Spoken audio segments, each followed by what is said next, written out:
नमः शिवाय। जय शिव शंकर। तो आज हम सुनेंगे 27वां अध्याय। 27वें अध्याय में भगवान शिव की अनंत महिमा और उनकी भक्ति के प्रभाव का अत्यंत सुंदर वर्णन मिलता है। तो इस अध्याय में बताया गया है कि जो मनुष्य सच्चे मन, श्रद्धा और विश्वास के साथ भगवान शिव का स्मरण करता है और उसके जीवन के अनेक कष्ट धीरे धीरे समाप्त होने लगते हैं। तो भगवान शिव केवल बाहरी पूजा से ही नहीं बल्कि निर्मल हृदय, सत्य आचरण और निष्काम भक्ति से प्रसन्न होते हैं। जो व्यक्ति अहंकार, क्रोध, लोभ और ईर्ष्या का त्याग करके शिव की शरण में आता है, उस पर महादेव अपनी विशेष कृपा बरसाते हैं। तो इस अध्याय में यह भी बताया गया है कि शिव भक्त को कभी भी धर्म, सत्य और करुणा का मार्ग नहीं छोड़ना चाहिए। भगवान शिव ऐसे भक्तों की हर कठिन परिस्थिति में रक्षा करते हैं और उन्हें उचित मार्ग दिखाते हैं।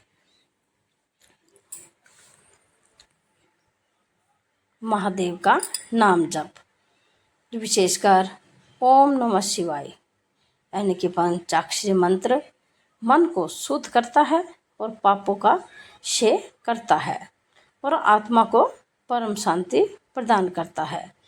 तो शिव भक्ति मनुष्य को सांसारिक मोह से ऊपर उठाकर ईश्वर के निकट ले जाती है। तो दक्ष द्वारा महान यज्ञ का आयोजन करना। तो ब्रह्मा जी बोले कि हे महर्षि नारद, आप इस प्रकार क्रोधित व अपमानित दक्ष ने कनखल नामक तीर्थ में एक बहुत बड़े यज्ञ का आयोजन किया। उस यज्ञ में उन्होंने सभी महर्षि, ऋषि मुनि, देवताओं को दीक्षा देने के लिए बुलाया। अगस्त्य, कश्यप, अत्रि, वामदेव, भृगि, दधीचि, भगवान व्यास, भारद्वाज, गौतम, पैल, पराशर, गर्ग, भार्गव, ककुश, शीत, सुमंतु, त्रिकंक और वैशंपायन सहित अनेक ऋषि मुनि अपनी पत्नियों व पुत्रों सहित प्रजापति दक्ष के यज्ञ में सम्मिलित हुए। तो समस्त देवता अपने देवगणों के साथ प्रसन्नतापूर्वक यज्ञ में गए और अपने पुत्र दक्ष की प्रार्थना स्वीकार करके मैं विश्व सृष्टा ब्रह्मा और वैकुंठ लोक से भगवान विष्णु भी उस यज्ञ में पहुँचे। वहाँ दक्ष ने सभी पधारे हुए अतिथियों का खूब आदर सत्कार किया और उस यज्ञ के स्थान का निर्माण देवताओं के शिल्पी विश्वकर्मा द्वारा किया गया था। तो विश्वकर्मा ने बहुत से दिव्य भवनों का निर्माण किया। उन भवनों में दक्ष ने यज्ञ पधारे अतिथियों को ठहराया। दक्ष ने भृगु ऋषि को त्रिज्विज बनाया और भगवान विष्णु यज्ञ के अधिष्ठाता थे। इस विधि को मैंने ही बताया।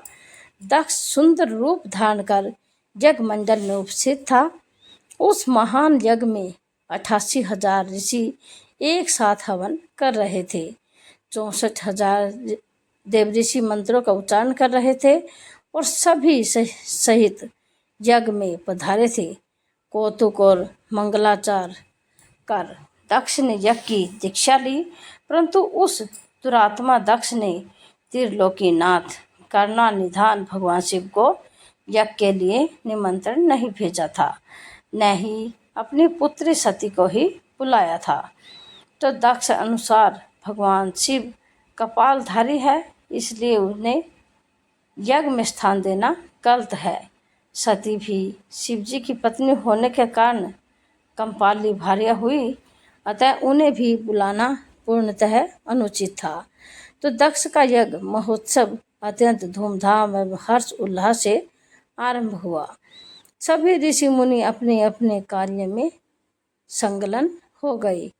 तभी वहाँ महर्षि दधीचि पधारे। यह यज्ञ में भगवान शंकर को न पाकर दधीचि बोले कि हे श्रेष्ठ देवताओं और महर्षियों, मैं आप सभी को श्रद्धा पूर्वक नमस्कार करता हूँ। हे श्रेष्ठ जनों, आप सभी यहाँ इस महान यज्ञ में पधारे हैं। मैं आप सबसे यह पूछना चाहता हूँ कि मुझे इस यज्ञ में त्रिलोकीनाथ भगवान शंकर कहीं नहीं दिखाई दे रहे। उनके बिना यह यज्ञ मुझे सूना लग रहा है। उनकी अनुपस्थिति से यज्ञ की शोभा कम हो गई है।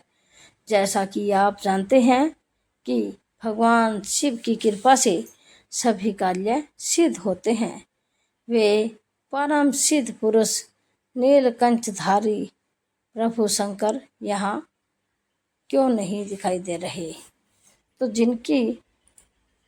जिनकी से कृपा अमंगल भी मंगल हो जाती है, जिनकी कृपा से अमंगल भी मंगल हो जाता है, जो सर्वथा सबका मंगल करते हैं, उन भगवान शिव का यज्ञ में उपस्थित होना बहुत आवश्यक है। इसीलिए आप सभी को यज्ञ के सकुशल पूर्ण होने के लिए परम कल्याणकारी भगवान शिव को अनुयायी विनय कर इस यज्ञ लाना चाहिए, तभी इस यज्ञ की पूर्ति हो सकती है। इसलिए आप सभी श्रेष्ठ जन तुरंत कैलाश पर्वत पर जाएं और भगवान शिव और देवी सती को यज्ञ में ले आए। तो उनके आने से यह यज्ञ पवित्र हो जाएगा और वे परम पुण्यमयी है। उनके यहाँ आने से ही यह यज्ञ पूरा हो सकता है। तो महर्षि दधीचि की बातों को सुनकर दक्ष हंसते हुए बोला कि भगवान विष्णु देवताओं के मूल है, अतः मैंने उन्हें सादर यहाँ बुलाया है। जब वे यहाँ उपस्थित हैं तो भला यज्ञ में क्या कमी है, क्या कमी हो सकती है? तो भगवान विष्णु के साथ साथ ब्रह्मा जी भी वेदों, उपनिषदों और विविध आगमनों के साथ यहाँ पधारे हैं। देवगणों सहित इंद्र भी यहाँ उपस्थित है। वेद और वेद तत्वों को जानने वाले तथा उनका पालन करने वाले सभी ऋषि यज्ञ में आ चुके हैं। जब सभी देवगण एवं श्रेष्ठ जन यहाँ उपस्थित हैं तो रुद्रदेव की यहाँ क्या आवश्यकता है? मैंने सिर्फ ब्रह्मा जी के कहने पर अपनी पुत्री सती का विवाह शिव जी से कर दिया था। मैं जानता हूँ कि मैं कुलहीन हूँ। उनके माता पिता का कुछ भी पता नहीं है। वे भूतों, प्रेतों और पिशाचों के स्वामी हैं। वे स्वयं ही अपनी प्रशंसा करते हुए मूढ़, जड़, मौनी और ईर्ष्यालु होने के कारण यज्ञ में बुलाए जाने के योग्य नहीं है। अतः दधीचि जी, आप उन्हें यज्ञ में बुलाने के लिए न कहें।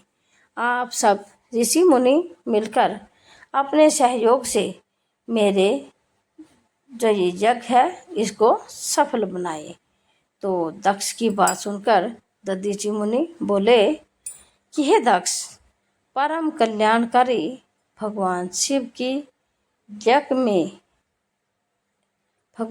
को यज्ञ में न बुलाकर तुमने इस यज्ञ को पहले ही भंग कर दिया है। यह यज्ञ कहलाने के लायक ही नहीं है। तुमने भगवान शिव को निमंत्रण न देकर उनकी अवहेलना ही की है, इसलिए तुम्हारा विनाश निश्चित है। यह कहकर दधीचि वहाँ से अपने आश्रम चले गए।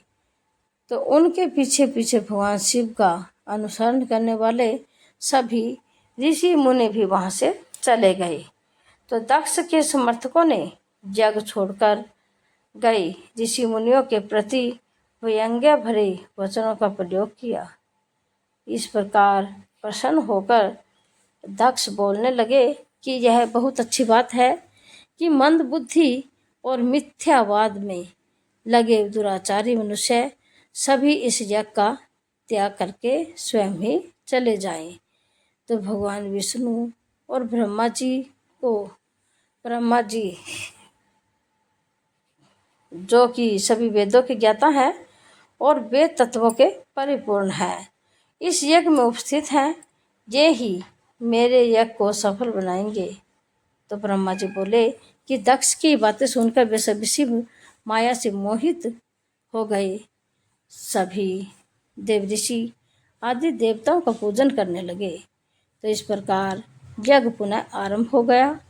मुनि श्रेष्ठ इस प्रकार वहाँ यज्ञ स्थल पर रुके और अनेक देव ऋषि और मुनि वहाँ पुनः यज्ञ को पूर्ण करने हेतु पूजा करने लगे। तो ऐसी ही धार्मिक और पौराणिक कथा कहानियों के लिए आप हमारे चैनल को लाइक करें, शेयर करें, सब्सक्राइब करें। ओम नमः शिवाय। हर हर महादेव। कल फिर मिलते हैं एक और नए अध्याय के साथ। आपको मुझे आशा है